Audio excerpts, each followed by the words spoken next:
پس اگر اجازه بدی شاید ما راضی نیستیم. بیا باطل شد. ندید پدید بدبخت گدا. دیدم سر قرار دیدم دختره اصلا شبیه عکساش نیست. اینقدر دختر دستشوی پارک کجاست؟ چه پسر سربزیری. مرسی. سلام 50 میلیون بدیم به یک نیازمند یا 1 میلیون بدیم به شما؟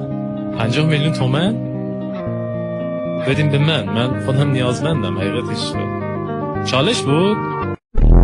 زینب میگم بعد یک چند میشه؟ 2. اگه 2 نفر با هم لباس هم رنگ بپوشن چه بهشون میگن؟ 3.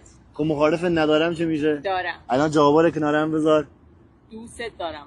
آفر چه ایده خفنی. برم به دوست پسرم بگم. مرسی. داداش چی شده 600 کیلومتر تا شهر ما اومدی؟ والا یه دختره بود خیلی خوشم اومده ازش. همشهریتون اومدم. به داداش مش هماهنگ کردی کجا قراره ببینیش؟ نه همین الان میخوام بهش زنگ بزنم. بیا.